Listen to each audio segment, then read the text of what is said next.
মানে আমাৰ লাভলিনাই বক্সিঙত মানে মেডেল পাই গ'ল বুলি সকলোকে আমি বক্সাৰ বনাই দিম সেইটোতো নহয় এতিয়া মানে হুজাইত সাপোজ আমি স্পৰ্টছ কৰি আছো মইতো তাতে পলিটিকেল মিটিংটো পাতা নাই সেইটো মোৰ ইণ্টাৰেষ্ট আৰু স্পৰ্টছতো এটা লবি আছে স্পৰ্টছৰ লবি কেনেকৈ এটা পাঞ্জাব তাতে এটা ডাঙৰ লবি আছে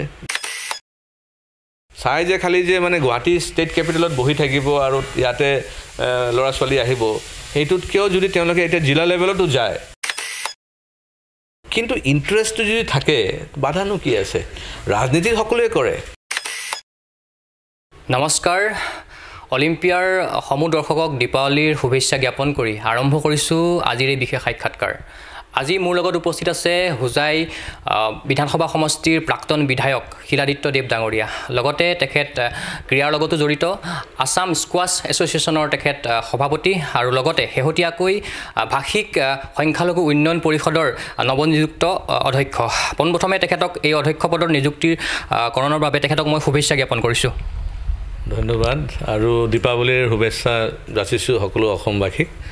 আৰু ক্ৰীড়া প্ৰেমীসকলক মই সুধিব বিচাৰিছোঁ যে আপুনি এই স্কোৱাছ এছ'চিয়েশ্যনৰ লগত কেতিয়াৰ পৰা জড়িত হ'ল বা আপুনি হুজাইতো এই এছ'চিয়েশ্যনৰ লগত জড়িত হৈ আছে কেতিয়াৰ পৰা জড়িত হ'ল কি ক'ব খেলৰ বিষয়টোতো একদম ছাত্ৰ জীৱনৰ পৰা আৰম্ভ হৈছিলে সৰুতে ফুটবল খেলিছিলোঁ আৰু ইণ্টাৰেষ্টিংলি মোৰ নিজৰ মামা তেওঁ মানে বিখ্যাত ফুটবল প্লেয়াৰ আছিলে তেওঁ মোহন বাগানতো খেলিছিল সেই যুগত আৰু তাৰপিছত মই ক্ৰিকেট খেলিছোঁ টেবল টেনিছ বেডমিণ্টন কলেজতো খেলিছোঁ আমি বেডমিণ্টন খেলিছোঁ কলেজ ৰিপ্ৰেজেণ্ট হৈছে তাৰপিছত স্কোৱাছটো আজি হৈ গ'ল প্ৰায় 10 বছৰমান হৈ গ'ল স্কোৱাছৰ লগত মই যুক্ত হৈ আছোঁ আৰু এটা কথা ক'ব বিচাৰিছোঁ যে খেল ভাল পাওঁ এতিয়া বয়সৰ লগত খেলি হয়তো মানে সম্ভৱ নহয় কাৰণ দুটা ভাগ এটা হৈছে খেলুৱৈ আৰু এটা হৈছে অৰ্গেনাইজিং তো মই এতিয়া মেক্সিমাম অৰ্গেনাইজিং পাৰ্টতে মানে ইণ্টাৰেষ্ট লৈ আছোঁ আৰু যেন আমি ভাল প্লেয়াৰ্ছ ডেভেলপ কৰিব পাৰোঁ কিন্তু বহুত কনষ্ট্ৰেইন আছে কাৰণ মেইন কনষ্ট্ৰেইন হৈছে কি যে আপুনি জানে যে আমিও সৰুতে যেনেকৈ মা দেউতাই ইমান প্ৰমোট নকৰে মানে ফৰ স্পৰ্টছ সকলোৱে বিচাৰে যে ভালকৈ পঢ়ক ডাঙৰ হৈ পেলাই কিবা ডক্টৰ ইঞ্জিনিয়াৰ চাকৰি কৰক তেনেকুৱা কিন্তু এতিয়া এটা নতুন ট্ৰেণ্ড যিটো আহিছে ভাৰতবৰ্ষত আৰু ইভেন অসমীয়া সমাজতো যিটো আহিছে যে ল'ৰা ছোৱালীসকলক কিন্তু ঘৰৰ পৰাও কিন্তু তেওঁলোকে উৎসাহ দিয়ে যে খেলত তেওঁলোকে পাৰ্টিচিপেট কৰক আৰু খেলৰ মাধ্যমত তেওঁলোকে মানে ছ'চিয়েলি ইকনমিকেলি আগুৱাই যাওক তো এইকাৰণে মোৰো ইনভলভমেণ্ট ভালে এক প্ৰকাৰে আৰু মই এনজয় কৰোঁ বিধায়ক যেতিয়া হ'লোঁ বিধায়ক হোৱাৰ পিছত হুজাইত মই ক্ৰীড়া সংস্থাৰ সভাপতি হৈছিলোঁ আৰু সঁচা কথা ক'ব গ'লে বিধায়ক হিচাপে অলপ বেছি মানে সময় দিব পৰা নাছিলোঁ সেই সময়ত কিন্তু এতিয়া বিধায়ক নহয় তো এইকাৰণে মেক্সিমাম টাইম মই ক্ৰীড়া সংস্থাক দি আছোঁ আৰু কিন্তু আকৌ আগপিনে চাব গ'লে দুখৰো কথা যে কৰোণাৰ কাৰণে আমি বহুত আকৌ পিছুৱাবলগীয়া হ'ল আমাৰ খেল বন্ধ আছিলে ষ্টেডিয়াম বন্ধ আছিলে তো তেনেকৈ আমি আৰম্ভ কৰিছোঁ এতিয়া মানে আৰু আমি ইম্প্ৰুভ কৰাৰ চেষ্টা কৰিম আৰু বিশেষকৈ স্কোৱাছত মানে বহুত স্কোপ আছে স্কোৱাছটো এটা নতুন মানে ইভেণ্ট বুলি ক'ব পাৰে এনেই খেলটো বহুত পুৰণা কিন্তু অসমবাসীৰ কাৰণে এইটো এটা নতুন ক'ব পাৰে বস্তুটো আৰু চিন্স এতিয়াও মানে অলিম্পিকত এতিয়াও মান্যতাটো পোৱা নাই তাৰ কাৰণে সেই প্ৰকাৰে ল'ৰা ছোৱালীবিলাক আগুৱাই নাহে কিন্তু ইয়াত স্কোপ বহুত আছে এতিয়াৰ পৰা যদি ল'ৰা ছোৱালীবিলাকে যদি স্কোৱাছ খেলে it's a very interesting game আৰু বহুত কম সময়ত আপুনি ৱাৰ্ম আপ কৰিব পাৰে ফিটনেছ ৰাখিব পাৰে তো মোৰ ধাৰণা আছে যে এইখিনি ভাল হ'ব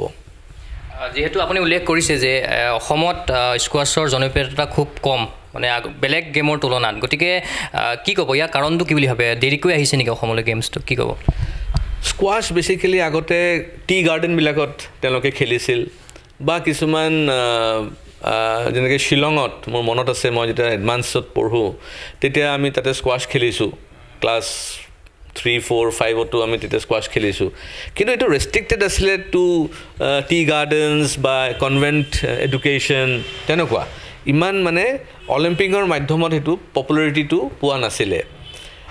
অসমৰ ক্ষেত্ৰতো আমি যেতিয়া এছ'চিয়েশ্যন বনালোঁ এছ'চিয়েশ্যন বনোৱাৰ পিছতে আমাৰ কৰিবলগীয়া একো নাছিলে কাৰণ আমাৰ কোনো ইনফ্ৰাষ্ট্ৰাকচাৰ নাছিল এই ইনফ্ৰাষ্ট্ৰাকচাৰ আমি পালোঁ সাউথ এছিয়ান গেমছৰ সময়ত সাউথ এছিয়ান গেমছৰ সময়তে আমি গুৱাহাটীত এটা মানে ষ্টেট অফ দি আৰ্ট মানে আমি ষ্টেডিয়াম পালোঁ স্কোৱাছ ষ্টেডিয়াম আৰু সেই ষ্টেডিয়ামত এতিয়া আপাতত প্ৰেক্টিছ চলি আছে কিন্তু এই কৰোনাৰ কাৰণে আকৌ এই অলপ পিছুৱাই গ'ল প্ৰায় 1.5-2 বছৰ তে আমি এতিয়া গভৰ্ণমেণ্টক আকৌ ৰিকুৱেষ্ট কৰিছোঁ যে ষ্টেডিয়ামটো অলপ ৰিন'ভেশ্যনো কৰিব লাগে অলপ ফাণ্ডিঙো কৰিব লাগে তেতিয়া আমাৰ বহুত ল'ৰা ছোৱালী আৰু ওলাই আহিব আমি প্লেন কৰিছোঁ যে এটা ভাল একাডেমি কেনেকৈ আমি কৰিব পাৰোঁ কাৰণ যেতিয়া অলিম্পিকত মান্যতাটো পাই যাব সেই সময়ত যদি আমাৰ প্লেয়াৰসকল তৈয়াৰ হৈ থাকে তো আসাম কেন ডু ৱাণ্ডাৰফুল ৰিজাল্টছ মানে অসমৰ বহু খেলুৱৈ বা অসম নৱপ্ৰজন্মৰ বহু খেলুৱৈ স্কোৱাছ কি সেইটোকে গম নাপায় গতিকে মই সুধিব বিচাৰিছোঁ যে আপোনালোকে যিহেতু দায়িত্ব গ্ৰহণ কৰিছে আপোনালোকৰ স্কোৱাছ সন্থাটো এই সময়ত ব্যৰ্থ হৈছে নেকি কি ক'ব চাব গ'লে অলপতো ব্যৰ্থতা আছে কাৰণ যিমানখিনি আমি কৰিব লাগিছিল আমি কৰিব পৰা নাই মই নিজেই ক'লোঁ যে এছ'চিয়েশ্যনটো বনোৱাৰ পিছত কোনো ইনফ্ৰাষ্ট্ৰাকচাৰ নাছিল আমি যে ল'ৰা ছোৱালীবিলাকক মানে খেলিবৰ কাৰণে আহিব কম কোনো স্থান নাছিলে এতিয়া সাউথ এছিয়ান গেমছৰ পিছত আমাৰ এই ষ্টেডিয়ামটো আমি পালোঁ আৰু পোৱাৰ পিছতে আমি ব্ৰহ্মপুত্ৰ স্কোৱাছ আমি অৰ্গেনাইজ কৰিছোঁ অ'পেন স্কোৱাছ চেম্পিয়নশ্বিপ আমি অৰ্গেনাইজ কৰিছোঁ আৰু বহুত ল'ৰা ছোৱালী ট্ৰেইনিঙো লৈ আছে এটা সময়ততো আমাৰ প্ৰায় 70-75 প্লেয়াৰ্ছ মানে তেওঁলোকৰ ট্ৰেইনিং লৈ আছিলে বাহিৰত গৈ যেতিয়া তেওঁলোকে চেম্পিয়নশ্বিপবিলাকত অংশগ্ৰহণ কৰিছে সেই সময়ত তেওঁলোকে ভাল ফলাফলো পাইছিল কিন্তু এই যে আকৌ মাজতে এই কৰোনাৰ কাৰণে আকৌ অলপ তল পৰি গ'ল কিন্তু আমাৰ বিশ্বাস যে নেক্সট এনাদাৰ 6-7 মান্থছতে আমি এইখিনি কাভাৰ আপ কৰিব পাৰিম আৰু এইটো ভালকৈ আমি প্ৰমোট কৰিব পাৰিম একদম জিলা স্তৰত আমি এইখিনি লৈ যাব পাৰিম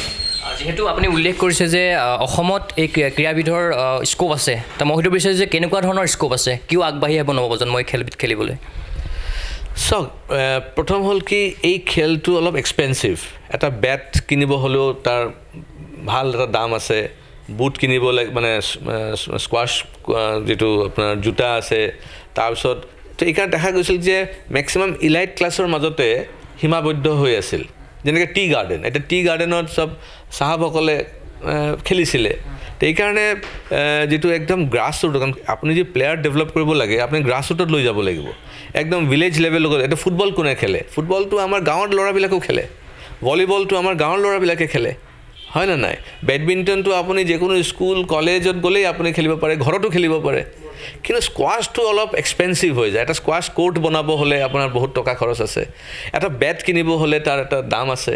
তাৰপিছত আপোনাৰ বাকী তাৰ জোতাৰ কথা আছে মানে এইকাৰণে এই বস্তুটো ইমান মানে ফটককৈ যে কমন মানুহৰ ওচৰত যে সোমাই যাব পাৰিছে সেইটো হোৱা নাই কিন্তু আমি এটা চেষ্টা কৰি আছোঁ কাৰণ আমি ইনফ্ৰাষ্ট্ৰাকচাৰ ডেভেলপমেণ্ট হৈ গ'ল অলৰেডি আমি এটা ভাল কোৰ্ট পাই গৈছোঁ গুৱাহাটীত তো আমি আশা কৰিছোঁ যে এতিয়া এটা মানে স্পীড আপ হ'ব আৰু ল'ৰা ছোৱালীবিলাক ইণ্টাৰেষ্টটো ল'ব নেহৰু ষ্টেডিয়ামো আছে এটা হেৰি হয় এই নেহৰু ষ্টেডিয়ামেই ইয়াতে আছে বহুত আগতে এটা কোৰ্ট আছিলে আপোনাৰ দিছপুৰ যিটো স্পৰ্টছ কমপ্লেক্স আছে তাতে কিন্তু সেইটো পূৰা ধ্বংস হৈ যোৱা নিচিনা হ'ল তাতে কোনো ধৰণৰ ইভেণ্ট হোৱা নাই বা মেইনটেনেঞ্চ হোৱা নাই তো সেইকাৰণে এক প্ৰকাৰে এইটো কণ্ডেমেই হৈ গ'ল বুলি ক'ব পাৰে তো আমাৰ ওচৰত এতিয়া এটাই আমাৰ স্কোৱাছ কোৰ্ট আছে সেইটো হ'ল নেহৰু ষ্টেডিয়ামত আৰু IITত আছে IITত আমিনগাঁও বাট সেইবিলাকতো চব প্ৰাইভেট মানে তেওঁলোকৰ নিজস্ব সেইকাৰণে আপুনি তাতে গৈতো আৰু খেলিব নোৱাৰে বা আমাৰ ৰয়েল গ্ল'বেল ইউনিভাৰ্চিটি যিটো আছে তেওঁলোকৰ স্কুল ৰয়েল গ্ল'বেল স্কুল তেওঁলোকৰো স্কোৱাছ কোৰ্ট আছে কিন্তু হ'লেও তেওঁলোকৰ এইটো ব্যক্তিগত এতিয়া ৰাজহুৱাভাৱে যে আমি চাওঁ গভৰ্ণমেণ্টৰ যিটো ইনফ্ৰাষ্ট্ৰাকচাৰ সেইটো নেহৰু ষ্টেডিয়ামতে আছে আৰু তাতে আমি চেষ্টা কৰি আছোঁ অলৰেডি আমাৰ মন্ত্ৰী মহোদয় আমাৰ তেওঁৰ লগত কথা পাতিছোঁ কাৰণ কিছুমান আমাৰ বিলৰ কথা আছে কাৰণ কি হ'ল সাউথ এছিয়ান গেমছৰ সময়তে চেণ্ট্ৰেলাইজ AC আছিলে এটা চেণ্ট্ৰেলাইজ ACৰ কাৰণে যিটো লোড সেই লোড কেপাচিটিত গৈ যিটো মানে ইলেক্ট্ৰিক চাৰ্জেছ আহি গ'ল সেইটো এটা বিশাল এমাউণ্ট এটা এই এমাউণ্টবিলাক কোনে পে' কৰিব এতিয়া মই অসমত খালি মই স্কোৱাছ বুলি নহয় যিকোনো ইভেণ্টতে যাওক এটা ডাঙৰ সমস্যা কি আহে যে আপুনি ষ্টেডিয়াম যেতিয়া ইনফ্ৰাষ্ট্ৰাকচাৰ গভৰ্ণমেণ্টৰ ইনফ্ৰাষ্ট্ৰাকচাৰ যেতিয়া আপুনি ইউজ কৰিব তাতে আপুনি পাৱাৰ চাৰ্জেছ দিব লাগিব তাতে ৰেণ্ট এটা দিব লাগিব এতিয়া ফৰ এক্সাম্পল যোৱাকালি মই নেহৰু ষ্টেডিয়ামত গৈছিলোঁ তাতে মোক মানে এটা এছ'চিয়েশ্যনে ক'লে যে চৰকাৰক ৰিকুৱেষ্ট কৰিব লাগে তেওঁলোকৰ ৰেণ্টেলটো মানে ৱেভ আপ কৰিবৰ কাৰণে আৰু স্বাভাৱিক কথা এছ'চিয়েশ্যনটো আৰু প্ৰফিট মেকিং অৰ্গেনাইজেশ্যন নহয় যে তেওঁলোকৰ হাতত যে কোটি কোটি টকা আছে তেওঁলোকে চিম্পলি এটা অৰ্গেনাইজাৰ তেওঁলোকে ল'ৰা ছোৱালীক মাতি আনে প্ৰেক্টিছ কৰায় তাৰ বিনিময় হয়তো সাম এমাউণ্ট অফ মানি এটা ফিজ হিচাপে আহে সেই ফিজবিলাক দি পেলাই কোচ ৰাখিব লাগে বেছিক মেইনটেনেন্স কৰিব লাগে সেইকাৰণে এটা ডাঙৰ প্ৰব্লেম যেটো আছে মই অসমত যেটো ফিল কৰিছোঁ এতিয়া আৰু বিশেষকৈ জিলা স্তৰত যদি আমি ক্ৰিয়াটো যদি ডেভেলপ কৰিব লাগে তেতিয়াহ'লে আপোনাৰ ইনফ্ৰাষ্ট্ৰাকচাৰটো লাগিব আৰু ইনফ্ৰাষ্ট্ৰাকচাৰ যদি আছে তাৰ মেইনটেনেন্সো লাগিব এতিয়া ফৰ এক্সাম্পল মই হোজাই জিলাৰ সভাপতি ক্ৰীড়া সংস্থাৰ আমাৰ তাতে কি বুলি কয় ইনডোৰ ষ্টেডিয়াম বনোৱা হৈছে ইনডোৰ ষ্টেডিয়ামটো গভৰ্ণমেণ্টে বনাই দিছে আমি চোৱা চিতা কৰিছোঁ কিন্তু আমাৰতো সেইটো ধন ৰাখি নাই যে আমি তাক আফটাৰ 2 years 3 years মেইনটেইন কৰিব পাৰিম এইকাৰণে কিবা এটা মেকানিজম ওলাব লাগিব গভৰ্ণমেণ্টত বা কোনোবা এটা এজেঞ্চিৰ মাধ্যমত যে এই যে ইনফ্ৰাষ্ট্ৰাকচাৰবিলাক যে গভৰ্ণমেণ্টে বনাই গৈ আছে সেইবিলাকৰ যেন 2 বছৰ 3 বছৰ পিছত সঠিকভাৱে যেন তেওঁলোকৰ মেইনটেনেন্সটো হয় তেতিয়াহে তাৰ আমি উপযোগিতাটো কৰিব পাৰিম এটা আমাৰ স্কোৱাশ কোৰ্টত ফৰ এক্সাম্পল সাউথ এছিয়ান গেমছৰ পিছত এতিয়ালৈকে কোনো ধৰণৰ মেইনটেনেন্স হোৱা নাই আৰু মেইনটেনেন্স কৰিব গ'লেতো বহুত টকা লাগিব একোনো হ'লেও আপোনাৰ 6-7 লাখ মান টকা লাগি যাব তো এই 6-7 লাখ টকা যদি গভৰ্ণমেণ্টে অৰ্গেনাইজ নকৰে তেতিয়াতো বহুত দিগদাৰী হ'ব সেইকাৰণে মই ইনফেক্ট এইখিনি কথা আমাৰ স্পৰ্টছ মিনিষ্টাৰৰ লগতো ভালকৈ পাতিম যে এনেকুৱা এটা পলিচি বনাই ল'ব লাগে বা যেটো আমাৰ স্পৰ্টছ অথৰিটি আছে আসাম ষ্টেট স্পৰ্টছ অথৰিটি যেটো বৰ্ড আছে তেওঁলোকে এইবিলাক গোটেই চোৱা চিতা কৰিব লাগে ডাইৰেক্টলি তাৰ কাৰণে গভৰ্ণমেণ্টে ফাণ্ড দিব লাগে আৰু গোটেই অসমত যিমান গভৰ্ণমেণ্টৰ ষ্টেডিয়াম আছে বা ইনডোৰ ষ্টেডিয়াম আছে বা আদাৰ স্পৰ্টছ কমপ্লেক্স আছে তেওঁলোকৰ মেইনটেনেন্সৰ কাৰণে তেওঁলোকে ডাইৰেক্টলি চাব লাগে তেতিয়া মানে কোনো ধৰণৰ লাইবিলিটি কোনো ধৰণৰ বাৰ্ডেন নপৰিব এছ'চিয়েশ্যনবিলাকক আৰু এছ'চিয়েশ্যন অনলি কনচেনট্ৰেট কৰিব লাগে মানে মেনেজমেণ্ট এণ্ড অৰ্গেনাইজিং মানে স্পৰ্টছ এক্টিভিটি সেইবিলাকত নিশ্চয়কৈ স্থায়ী মেইনটেনেন্সৰ নিশ্চয় প্ৰয়োজনীয়তা আহি পৰিছে আৰু এই যিটো আহ্বান তেখেতৰ প্ৰাক্তন বিধায়কৰ যি আহ্বান আছে সেই আহ্বান নিশ্চয় ক্ৰীড়া বিভাগে শুনিব এইখিনিতে মই আৰু এটা প্ৰসংগ উল্লেখ কৰিব বিচাৰিম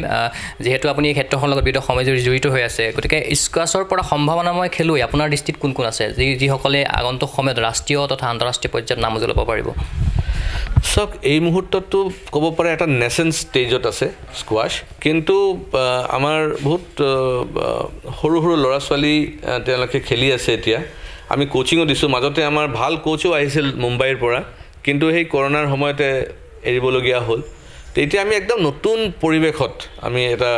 ডিচিশ্যন লৈছোঁ যে আমি আৰম্ভ কৰিম কোচ আমি ভাল কোচ আকৌ আমি আনিম অসমৰ আমাৰ দুজন কোচ আছে তেওঁলোকে এতিয়া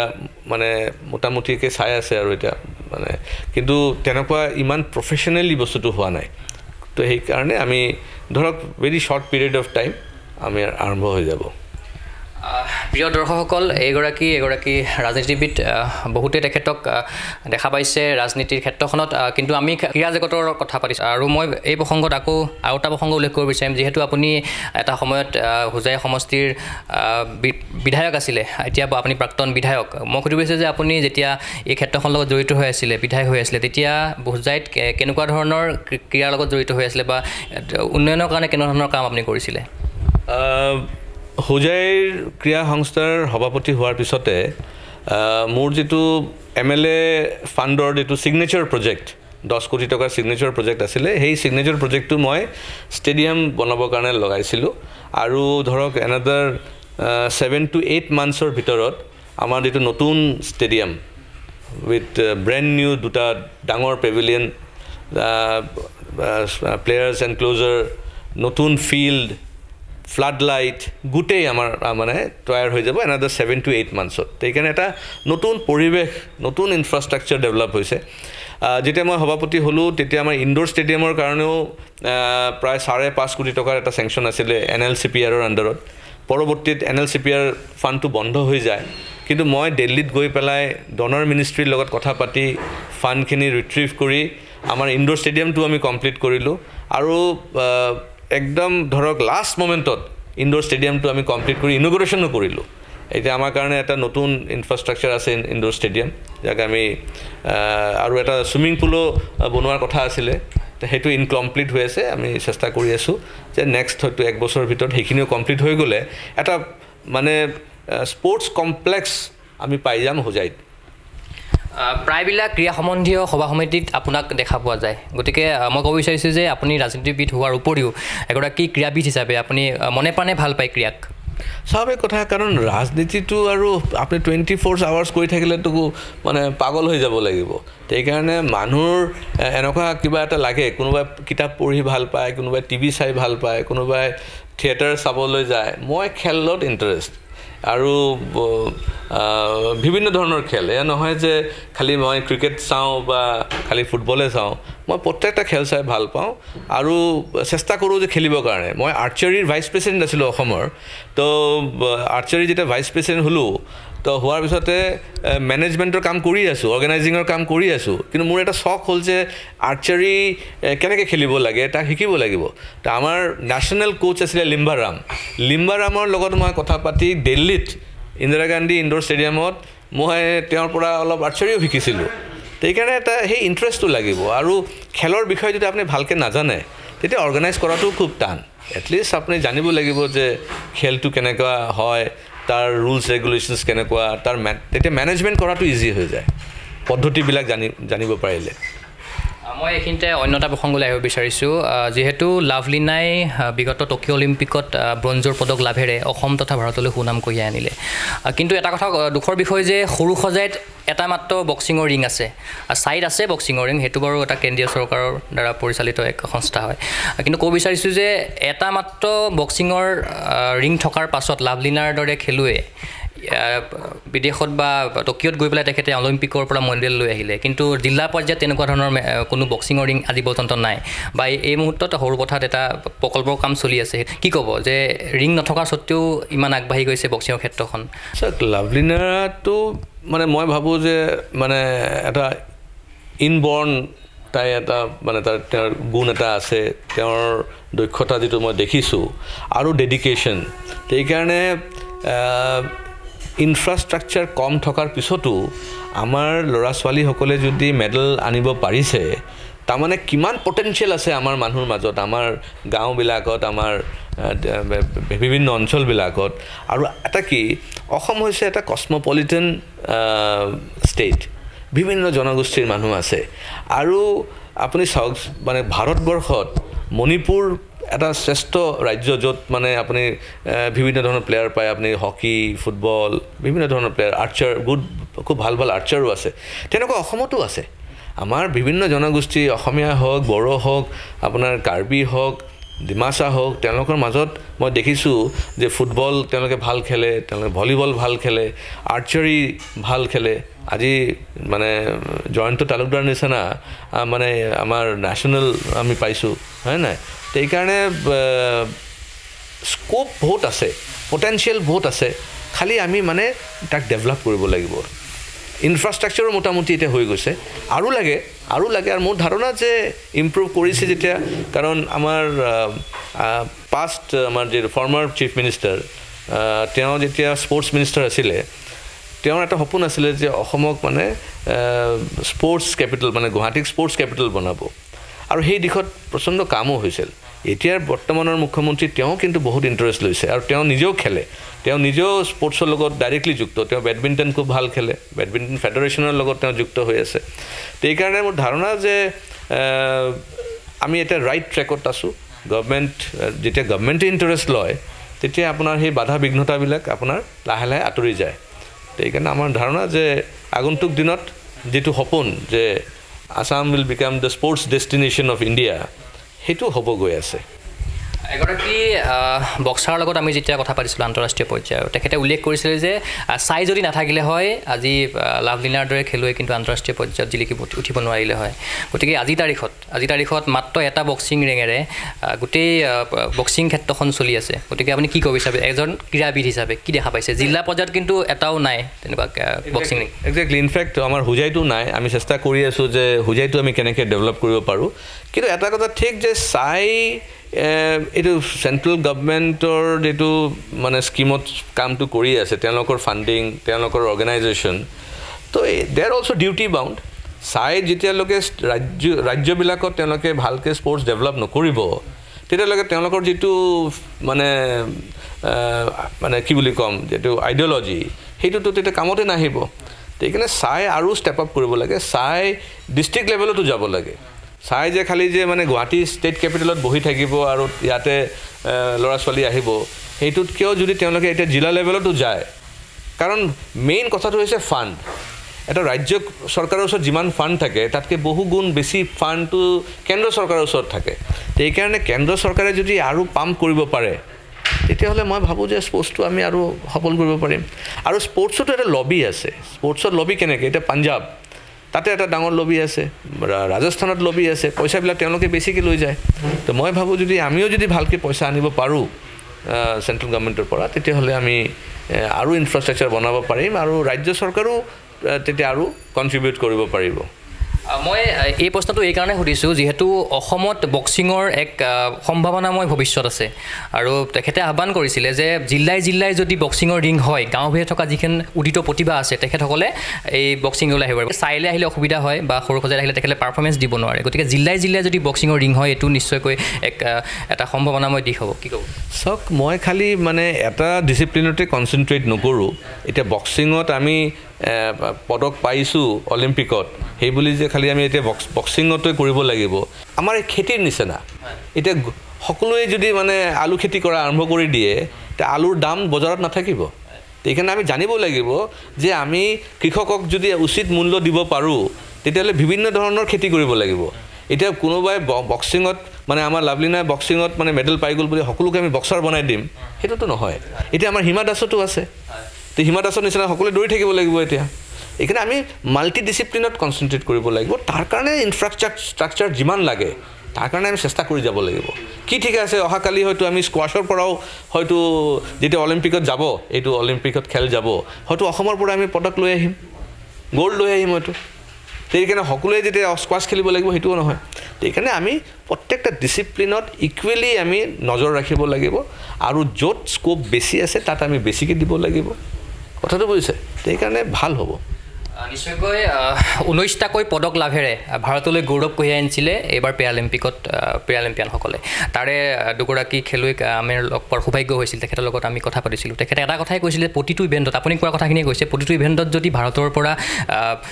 পাৰ্টিচিপেট কৰে প্ৰতিটো ইভেণ্টত নিশ্চয়কৈ এইবাৰ 19টা আহিছে পেৰালিম্পিকৰ কথা কৈছোঁ মই 19টা আহিছে নেক্সটবাৰ আপোনাৰ 190টা আহিব আপুনি কোৱা কথাটোৱে কৈছে একজেক্টলি সেইটোৱে কথা আমি চবক মিলি পেলাই কৰিব লাগিব চবক মিলি পেলাই মানে সব ডিচিপ্লিনক আমি কনচেনট্ৰেট কৰিব লাগিব নিশ্চয়কৈ আৰু এটা প্ৰসংগ মই এইখিনিতে উল্লেখ কৰিব বিচাৰিম বিভিন্ন ক্ৰীড়াবিদে উল্লেখ কৰে বিভিন্ন অভিযোগ উত্থাপন কৰে যে এগৰাকী এটা ক্ৰীড়া সন্থাত এগৰাকী ৰাজনীতিবিদৰ কি কাম আছে বহুতে এইটো অভিযোগ উত্থাপন কৰে এই অভিযোগটো কিন্তু আমাৰ নহয় গতিকে আপুনি ভাবেনে যে এগৰাকী ৰাজনীতিবিদ এটা সন্থাত এগৰাকী ক্ৰীড়া সন্থাত থাকিলে কিবা লাভালাভ হয় এটা ক্ৰীড়া সন্থাৰ কি ভাবে চাওক বেচিকেলি ৰাজনীতিবিদবিলাক হৈছে এতিয়া মানে jack of all trade master of none তো আমাৰ এইটো অৱস্থা হৈছে আমি jack of all trade master of none কিন্তু ইণ্টাৰেষ্টটো যদি থাকে বাধানো কি আছে ৰাজনীতি সকলোৱে কৰে ৰাজনীতিটো ইন ডেমক্ৰেচি আপুনিও ৰাজনীতি কৰে আপুনি যেতিয়া ভোট দিবলৈ যায় আপুনি ৰাতিপুৱা এইটোতো ৰাজনীতি কৰে নে ভোটটো কাক দিম কংগ্ৰেছক দিম নে বিজেপিক দিম নে ইউডিএফক দিম নে এজিপিক দিম সেইকাৰণে ৰাজনীতিটো it is a part of the life of the lifestyle কিন্তু খেলটো হৈছে ইণ্টাৰেষ্ট এতিয়া যদি কোনোবা ৰাজনীতিবিদৰ যদি ইণ্টাৰেষ্ট আছে খেলৰ প্ৰতি কাৰণ মোৰতো খেলৰ পৰা মোৰ ভোট বঢ়াবলৈ একো নাই এতিয়া মানে হুজাইত চাপোজ আমি স্পৰ্টছ কৰি আছোঁ মইতো তাতে পলিটিকেল মিটিংটো পতা নাই সেইটো মোৰ ইণ্টাৰেষ্ট মই বিচাৰিছোঁ যে আমি আৰু 10টামান প্লেয়াৰ আমি বনাওঁ কিবা এটা কৰোঁ আৰু ছেকেণ্ড হ'ল যে কানেক্টিভিটিটো ইজি হৈ যায় এজন এতিয়া মই কালি নেহৰু ষ্টেডিয়ামত গৈছোঁ আমাৰ এজন এছ'চিয়েশ্যনৰ মানে মানুহে মোক ক'লে যে আমাৰ অৰ্গেনাইজাৰসকলৰ স্পৰ্টছ পেঞ্চনৰ বিষয়ে আপুনি অলপ CM চাহাবৰ লগত কথা পাতিব মোক কিয় ক'লে কাৰণ মই ৰাজনীতিবিদ এইকাৰণে ক'লে তেওঁৰ এটা ভৰসা আছে যে মই চাগে আমাৰ CMক বা আমাৰ স্পৰ্টছ মিনিষ্টাৰক আমি কথাখিনি জনাব পাৰিম তো সেইটোতো লাভ আছে নহয় জানো তো এইকাৰণে লাভ লোকচান চব পিনে থাকে লোকচানটো আছিলে যেতিয়া মই MLA আছিলোঁ তেতিয়া লছ হৈছিলে কাৰণ মই তেতিয়া বিধায়কৰ সময় বেছি দিছোঁ খেলত কম দিছোঁ কিন্তু এতিয়া মই আকৌ বিধায়ক নহয় যেতিয়া তে বেছিকৈ সময় দিব পাৰিছোঁ তো এইখানে প্লাছ মাইনাছ দুয়োপিনে আছে যে আপোনাক লগ পাইছে যেতিয়া আৰু এটা কথা মই সুধিব বিচাৰিছোঁ যে বহুতো অসমৰ খেলুৱৈ স্পন্সৰ অভাৱত কিন্তু বহিৰাজ্যৰ পৰা খেলিব লগা হয় কিন্তু আমাৰ এই সন্দৰ্ভত আপুনি কি ক'ব স্পন্সৰ অভাৱ নেকি অসমত স্পন্সৰৰ অভাৱ আছে নো ডাউট কাৰণ এটাটো হৈছে কি স্পন্সৰটো আহে ক'ৰ পৰা ইণ্ডাষ্ট্ৰি থাকিলে আহিব কিবা ফেক্টৰী আছে ইণ্ডাষ্ট্ৰি আছে কোম্পানী আছে তেতিয়াহে স্পন্সৰবিলাক আহে আমাৰ ইয়াতে চিমেণ্টৰ বাহিৰে ক'ব গ'লে তেনেকুৱা ডাঙৰ মানে কোম্পানীজবিলাক নাই এতিয়া 3টা 4টা মান আমাৰ ডাঙৰ চিমেণ্ট ফেক্টৰী আছে তেওঁলোকে অলপ স্পন্সৰ কৰে বা কিছুমান মানে অল ইণ্ডিয়া লেভেলৰ যিবিলাক কোম্পানী ইয়াতে ব্ৰাঞ্চ অফিচেছ কৰিছে তেওঁলোকে অলপ চলপ কিবা কৰে বা ধৰক বেংকিং ছাৰ্ভিচেছ যিসকলৰ আছে তেওঁলোকে অলপ স্পন্সৰ কৰে বা অইলৰ ছেক্টৰ কিছুমানে কৰে কিন্তু আমি মানে আৰু সেই বিষয়ত আমি অলপ গৱেষণা কৰিব লাগিব আৰু এটা টিম ক্ৰিয়েট কৰিব লাগিব যে আমি যেন বিভিন্ন অৰ্গেনাইজেশ্যনৰ ফালৰ পৰা কাৰণ টাটা বহুত মানে তেওঁলোকে পইচা দিয়ে ৰিলায়েন্সে দিয়ে তেনেকুৱা যিমান অল ইণ্ডিয়া লেভেলত ডাঙৰ ডাঙৰ কোম্পানীবিলাক আছে তেওঁলোককো আমি এপ্ৰ'চ কৰিব লাগিব এতিয়াৰ পৰা এপ্ৰ'চ কৰি ৰাখিব লাগিব যে আমাকো অলপ আপোনালোকে ইয়াতে দিয়ক কাৰণ ইয়াতে স্ক'প আছে আজি লাভলীনা যদি মানে এটা পদক আনিব পাৰিছে অলিম্পিকত তাৰমানে দেৰ ইজ এ স্ক'প সেই স্ক'পটো আমি মাৰ্কেটিং কৰিব লাগিব মুম্বাই দিল্লী চেন্নাই বেংগালোৰ কোম্পানীবিলাকৰ ওচৰত যে আহক আপোনালোকে এতিয়া ইনভেষ্ট কৰক you will get good returns এতিয়া আমাৰ যেতিয়া ফুটবল যিটো টিম বনাইছে তো আমাৰ নৰ্থ ইষ্টৰ যিটো টিম আছে ভাল পইচা তেওঁলোকে বনাই আছে পাই আছে তো এইকাৰণে ইয়াতে অপৰচুনিটি আছে কাৰণে তেওঁলোকে ৰিস্ক ল'ব পাৰিছে সেইকাৰণে নৰ্থ ইষ্টত পটেনচিয়েল বহুত আছে বাট মাৰ্কেটিংটো আমি ভালকৈ এতিয়া কৰিব পৰা নাই সেই মাৰ্কেটিংটো যদি আমি অল ইণ্ডিয়া লেভেলত কৰিব পাৰোঁ তেতিয়াহ'লে আমি চাপৰ বহুত ভাল ভাল স্পন্সৰ আহিব এগৰাকী অভিভাৱকে কৈছিলে যে স্পন্সৰ অসমত আছে যেনেকৈ টি গাৰ্ডেন আছে তেখেতে কৈছিলে যে আমাৰ স্পন্সৰ অসমত আছে কিন্তু আমি বিচাৰিব জনা নাই কি ক'ব এই সন্দৰ্ভত সেইটোৱে ক'লোঁ যে মাৰ্কেটিঙৰ অলপ অভাৱ হৈছে আমি ভালকৈ মানে মাৰ্কেটিং প্ৰফেশ্যনেলি আমি মাৰ্কেটিঙৰ কৰিব লাগিব তেতিয়া স্পন্সৰশ্বিপ আহিব ঢেৰ স্পন্সৰশ্বিপ আহিব স্পন্সৰশ্বিপৰ অভাৱত যিসকল খেলুৱৈ বৰ্তমান সময়ত অসমৰ বাহিৰৰ পৰা খেলি গৈছে তেখেতসকলে আল্টিমেটলি ভাৰতৰে সুনাম কঢ়িয়াই আনিছে কি ক'ব তেখেতে বহিৰাজ্যৰ পৰা খেলিলেও কিন্তু অসমৰে এটা নাম উজ্জ্বল কৰি আছে হয় সেইটোতো হয় আজি আমাৰ জয়ন্ত তালুকদাৰ আৰ্চাৰীত তেওঁতো বাহিৰত গৈহে নামটো পালে সেইকাৰণে মোৰ ধাৰণা এতিয়া গভৰ্ণমেণ্টে নতুন এটা পদক্ষেপ লৈ আছে আৰু সেই হিচাপে হয়তো এটা নতুন পৰিৱেশ সৃষ্টি হ'ব আগন্তুক দিনত আমাৰ ল'ৰা ছোৱালীবিলাকে নিজৰ ৰাজ্যত খেলি পেলাই ভাৰতবৰ্ষত বা ইণ্টাৰনেশ্যনেল লেভেলতো তেওঁলোকে পদক লৈ আহিব পাৰিব নিশ্চয়কৈ এই সাক্ষাৎকাৰৰ মই শেষৰ অংশলৈ আহিব বিচাৰিম শেষত আপোনাক সুধিব বিচাৰিছোঁ যে আপোনাক এই ক্ৰীড়াক লৈ আপোনাৰ আশা কি আছে সপোন কি আছে যিহেতু আপুনি এগৰাকী ৰাজনীতিবিদো হয় গতিকে আপুনি স্কোৱাছৰো এগৰাকী সভাপতিও হয় অসমৰ কি ক'ব কেনেকৈ আপুনি আগন্তুক দিন চলাই নিব কি আশা আছে কি প্ৰত্যাশা আছে ক্ৰীড়াক লৈ চাওক আমি যেতিয়া ক্ৰীড়াৰ কথা কওঁ তো ভূপেন হাজৰিকাই যিটো কৈছিলে এই পৃথিৱী এটা ক্ৰীড়াংগন it is very much true কাৰণ ক্ৰীড়াই একমাত্ৰ এটা ছেগমেণ্ট য'ত আমি সকলোক লগ পাব পাৰোঁ আৰু মানে বন্ধুত্ব হয় আৰু পিচ অফ মাইণ্ড আমি পাওঁ কিন্তু এট দ্য ছেইম টাইম তাতে কিন্তু এটা কম্পিটিশ্যনো আছে তাতে কিন্তু নাম্বাৰ 1 পজিশ্যন লৈ পেলাই কিন্তু এটা বিশাল কম্পিটিশ্যন আছে আৰু আমি যেন নাম্বাৰ 1 হ'ব পাৰোঁ সেইটোৱে হ'ল সপোন আৰু সেইটোও মোৰ সপোন যে আমি কেনেকৈ অসমক ভাৰতবৰ্ষত আমি এটা মানে শ্ৰেষ্ঠ ৰাজ্য হিচাপে স্পৰ্টছৰ ক্ষেত্ৰত আমি কৰিব পাৰোঁ আৰু মোৰ যিখিনি অলপ কণ্ট্ৰিবিউশ্যন সেইখিনি মই আগবঢ়াব পাৰোঁ সেইটোৱে উদ্দেশ্য নিশ্চয়কৈ তেখেতৰ যি সপোন আছে সেই সপোন ফলৱৰ্তী হওক এই আশা কৰিছোঁ আমি আৰু শেষত মই আপোনাক ধন্যবাদ জ্ঞাপন কৰিম আপুনি ইমান মূল্যৱান সময় আমাক দিয়াৰ বাবে থেংক ইউ ছ' মাছ